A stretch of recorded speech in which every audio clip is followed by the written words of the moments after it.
दिल की गहराइयों से देखे गए सपने रास्ते के हर बाधाओं को पार कर जाते हैं। आपके जीवन का उद्देश्य क्या है?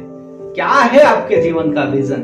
कहां तक पहुंचना चाहते हैं आप क्या पाना चाहते हैं? कुछ तो सोचा होगा आपने कि आप पाना क्या चाहते हैं। दोस्तों, अगर हमें मुंबई से दिल्ली जाना है तो हम क्या करते हैं? सबसे पहले तो दिल्ली जाने के लिए एक टिकट आरक्षित करवाना पड़ता है। उसके बाद ट्रेन को पकड़ने के लिए सही तिथि को सही समय पे घर से निकलना पड़ता है। चाहे रास्ते में जितना भी ट्रैफिक जाम मिले, फिर भी हम समय से स्टेशन पर जाने का प्रयास करते हैं।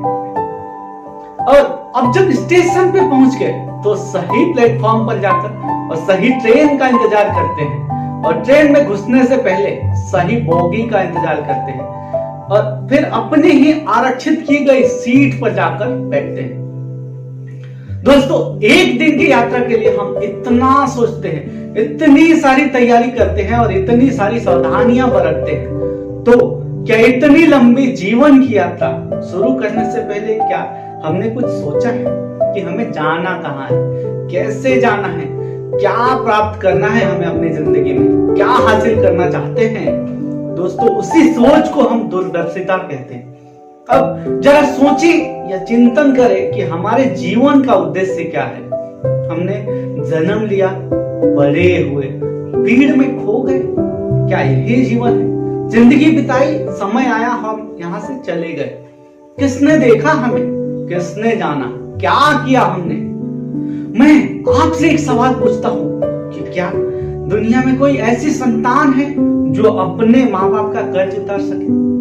शायद नहीं, कोई भी नहीं है जो अपने माँ बाप का कर्ज उतार सके। लेकिन हाँ, हम माँ बाप के कर्ज को तो उतार नहीं सकते, बट उस कर्ज को हम चाहे तो थोड़ा कम कर सकते हैं। अब बोलोगे कि कैसे कर्ज कम होगा? दोस्तों, जिस दिन लोग बेटे के नाम से बाप को जानने लगेंगे तो आप समझे कि बेटे ने उस कर्ज को कम करने की कोशिश की है। एक बाप के लिए सबसे बड़ी खुशी का दिन यही होता है कि जब उसका बेटा ऊंचाइयों को प्राप्त कर ले। ऐसे माँ बाप अपने आप को धन्य मानते हैं जब संतान इतिहास रचती है, कुछ बड़ा करके दिखाते हैं। वैसे इतिहास पढ़ने वाले तो हजारों लाखों लोग हैं, लेकिन दुनिया सिर्फ उन्हीं को जानती है जो इतिहास बनाते हैं। अब आपके पास दो ऑप्शन है, या तो आप इतिहास बनाओ या फिर इतिहास पढ़ते रहो। या तो आप अपने पांव के निशान बना दो जिस पर लोग चले, या फिर आप लोगों के बनाए पांव के निशानों पर चलते रहो। मेरा मानना है कि अगर आप सफल लोगों के पांव के निशानों के सहारे भी अगर सही तरीके से चलते रहे तो निश्चित ही जीवन में कहीं ना कहीं आपके पांव के निशान भी बनने लगेंगे और लोग भी आपके पांव के निशानों पर चलना शुरू कर देंगे।